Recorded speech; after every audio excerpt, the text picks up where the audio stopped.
Alright, welcome to Life in Headlock. I'm your Mississippi Madman, Logan Creed, and you are? The Faroh funk. You gonna let me hang? Yeah, no, my bad. My bad. Well, it's a simple little questionnaire. I usually have a piece of paper with questions on it, but my memory's bad. And I left it at the house, so we're flying on the hinge of God knows what. But first question is, have you always been a fan of professional wrestling? Since I was a kid. I mean, who hasn't? You know, I mean, I'd be surprised. yeah. I just interviewed two that said no. They're lying. They're lying. Everybody's watched it. Everybody's A lot of watching people it. won't admit it even if they do it. Right. Well, your name is not the Faroh Funk. I know it's for a fact. No, not So, my real name. Where did the name Faroh Funk come from? Sitting around before we broke into business, me and brothers and whatnot, sitting around just fumbling through names, and I had come up with the Sultan of Funk. And the older brother looked at me and said, "Do you know how stupid that sounds?" And I said, "Well, I kind of like it." And he goes, and he's on the internet, and he says, "I got it." I go, "What is it?" He goes, "The Faroh Funk." So it stuck. Was that Jesse? Yeah, Jesse Dalton. You got a bunch of brothers, bro. I do. So you got when you say brother, hell, I'm I was shooting in the wind of what I thought might have been using Right. the computer. Right. Let me ask you this part, because I knew this was part of your name. You used it a few times, but then it just stopped. It used to be the Faroh of Funk King Strut. King Strut, right. That You just kind of cut that it. just kind of faded out, you know, over time. I'm just curious. I knew you did it. Yeah. And I knew it just stopped. Yeah. All right. Well, the next question I know the answer to, but they don't. Who trained you to be a professional wrestler? Shoot name Marvin Galloway, but he goes by both. Yeah. Reverend and Soul Brother Heavenly Love. How long did it take you to train to be a wrestler? Were you a natural, or did you have trouble with it? No, I picked it up pretty easy. I never did want to become a wrestler. I wanted to strictly manage. And under my nose, he was training me to be a wrestler. And about 4 months in, he comes to me one night in the locker room because he was short with these guys and said, "Hey, I need you to wrestle." And I said, "I don't know how to wrestle." He goes, "Yeah, you do. Go out there and do it." So he stuck me in a mask, put me in a t-shirt, and put me out there and had the first match. Who were you under the mask? I cannot remember. It was the Assassin 15, I believe it was. It was with... Yeah, sound like a brother love conventions. Yeah. I think I tagged with Kid Knievel, and our opponents were Scott Starr and Brian Blaze. Matter of fact, yeah. So that's your first match. All That right. was yeah. Well, that was my next question. Is tell me about your first match. Yeah. It was horrible. Did you win? Did you lose? No. We got pinned. I do remember that it just turned into a big old cluster there towards the end, and I powdered out, and that's why I stayed, was on the floor. You're a smaller guy, so I'm just going to shoot in the wind, but you took the heat. Kind of back and forth a little Back bit. and forth? Yeah. Okay. Yeah, it's kind of back and forth a little bit. Well, Star, you had at least you had people in there listening Yeah, how to yeah. lead you through the Yeah, crowd. definitely. How was the crowd? Normal for the battle zone at the time, you know. I mean, we would do 30s, and then we was up in the hundreds, and then it was just like a roller coaster from week to week. That's true. All right. Like I say, I'm shooting in the wind, so I'm trying to remember everything. What's your opinion of TV wrestling right now? The good of it, the bad of it? Just your opinion. It's too late for that. We did that. They're the leaders in the market.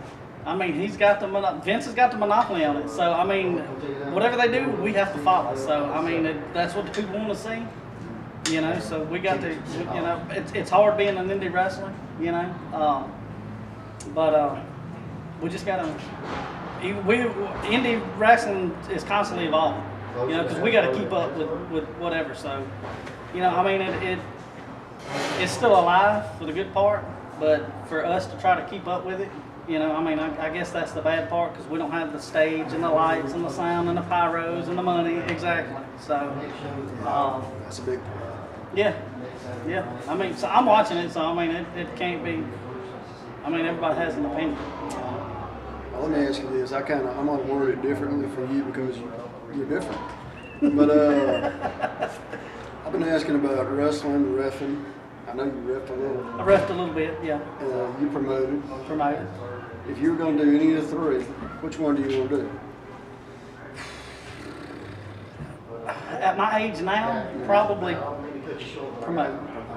Probably promote and just put on shows. Because I'm getting to that age now that it's, I don't know how many more matches I got in me. I'm right there with you. You know? So, I mean, if I think I've done both, you know, for the longest time, but it's hard to have to wrestle and promote and run a locker room and all at the same time. So it's kind of, I mean, it's easy to promote and run a locker room, you know. Now, when you throw in a wrestling aspect of it, you got you to have to take care of, and then you got 100 other guys to have to deal with. Plus, you got to make sure everything else is done. Yeah. So That's a pain in the butt. That's why I was wondering. I kind of asked him the same question. Would you rather promote? Would you rather wrestle? Would you rather be the ref? Right. Sometimes it's better to be the damn ref, the ref, and get the hell out of there. yeah, it is. I did all three, and I'm thinking with the ref might be the smartest son of a bitch in the room, to be honest with you. Depends on who you are. Oh, man. Shit. But, all right, let me ask the question. This got brought to my attention the other day, and my answer had been flip-flop on it, so I'm just curious. Intergender wrestling, a man versus a woman, a straight-up match. What's your opinion on it? Entertaining aspect wise, it can be done, but to be able to make a story out of it, to me there's no way. Because a man is I'm not saying that they're more dominant, but I mean a man is a man. You know, I mean you got two gladiators in there going at the same time. You don't throw a lion in a monkey's cage and expect the monkey to survive. You know what I'm saying? Yeah. You know, so as far as entertaining wise, it would be all right, but you know, you'd have to have the brains behind it. You know. Do you think you could do it? Say, your niece is in the audience tonight, Brittany. She's a wrestler. Right. If he'd been a promoter here tonight, he said, I want you to work Brittany. Oh, I could do that. Could you do that? I could do that, but as far as trying to drag it out and get a story out of it, you better hit it spot on to a T. If not, you're gonna lose. You'll end up losing interest in it. Okay. I'm just curious. Like I said, I've had all kind of answers on that question. I'm gonna keep that question. It's all over the place. You don't know what somebody's gonna say. It really is. But let me ask you this. I forgot this question earlier, but everybody's got a dream opponent. Who is your dream opponent? My dream opponent. I mean that's kind of hard. Okay, they got to put butts in seats. And they got to sell tickets. I would honestly, if I had to take my pick, I would like to have wrestled Terry Taylor in his day. I mean, because the Red Rooster. I think honestly, if they would have just give him that extra nudge, he would have been up there with Ric Flair. You know, he had everything he needed. You know. Well, I'll tell you what I told him. I listened to an interview and they were talking about Terry Taylor. Mm-hmm. And Terry Taylor kind of took the gimmick of the Red Rooster in the wrong way. Yeah. They said that Vince saw Terry Taylor and he said, he walks around like a damn rooster. Like he cock of the walk.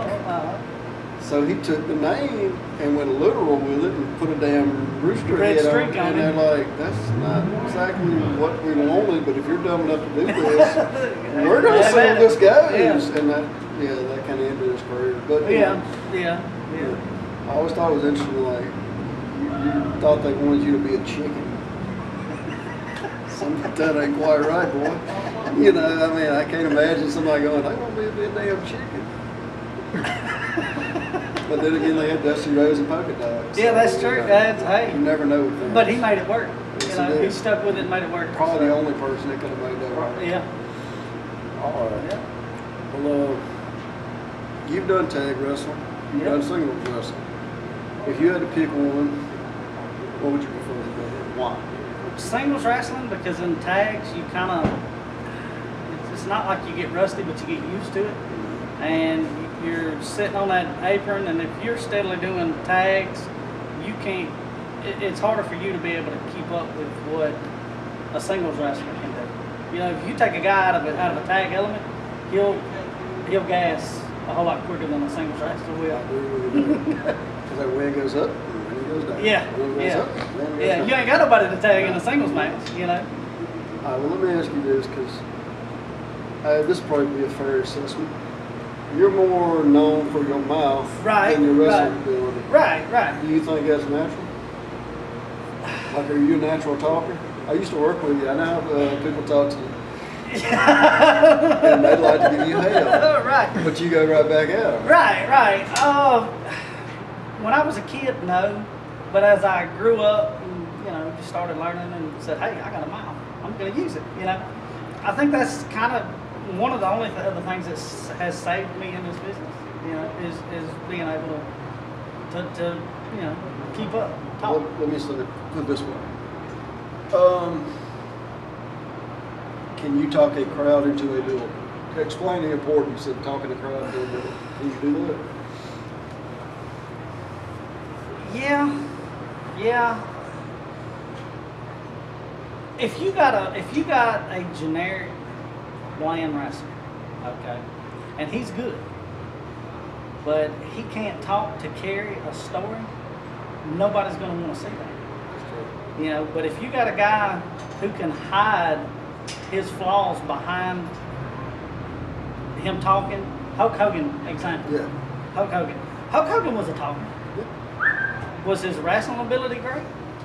No.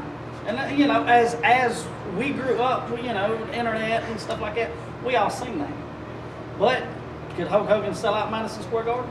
Yeah, in a heartbeat. So I think it's important if you got a guy, he needs to be able to talk, regardless, to get his angles over, to get his opponent over. And if he can't talk, you just got two guys that are going in there and beating the hell out of each other. That's it. You know, it's a spot match. It's a filler. Mid-card, good Yeah. luck, see you later. See you later. It's a filler. Let me ask you this. You've been around a little while. I didn't ask nobody else's question, but I'm just curious. Mm-hmm. Do you think, because there are a lot of guys that cannot talk anymore, Right. but like Paul Heyman comes out with Lesnar. Lesnar cannot talk. He sucks. He's terrible. He's absolutely awful. Great monster, will kill anybody. Right. But do you think there should be more managers in professional wrestling?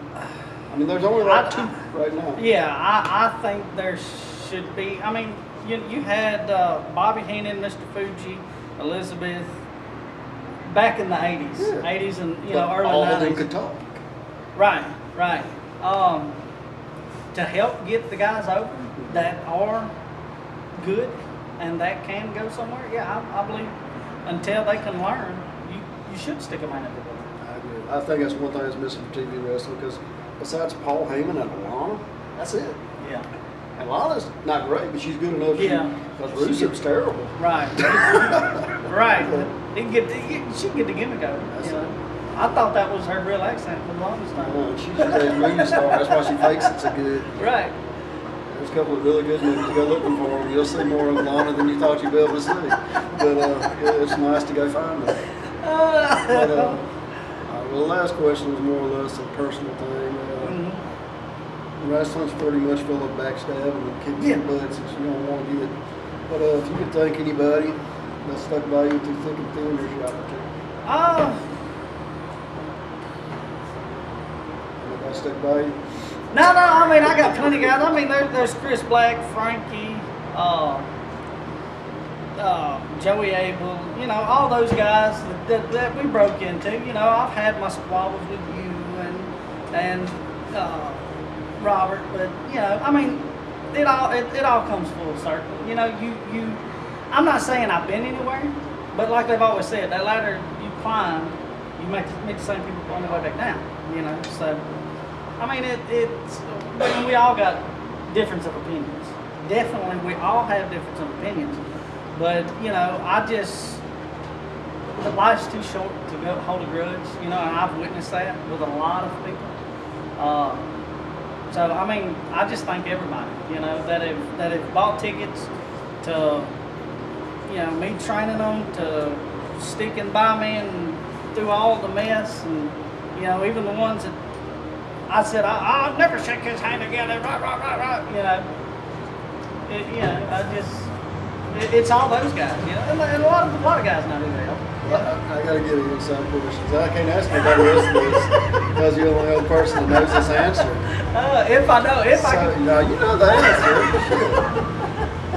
Is the battle zone dead in the water, or does it still have a pulse? No, it's got a heartbeat. It's got a heartbeat. We're trying to run. We're trying to run monthly in Raleigh, at least once a month. Take the summer months off when everybody goes on vacation, and as soon as school's back in, start hitting. You know, start filling them months back up. I think I've got all the way to November in Raleigh booked up. So, and then we're going to be moving over into the Bay Springs area. So, it has a pulse. It doesn't have a sturdy home. It doesn't have a sturdy home just yet. But as far as is it dead in the water? No. Will it ever have a sturdy home? Only time we'll be able to tell. You know. So, I mean, it's a good thing what y'all are doing. You know, egos going everywhere, and Literally. you know they are, and just keep it moving, brother. Thank you for being on Live and Headlock. Thank you.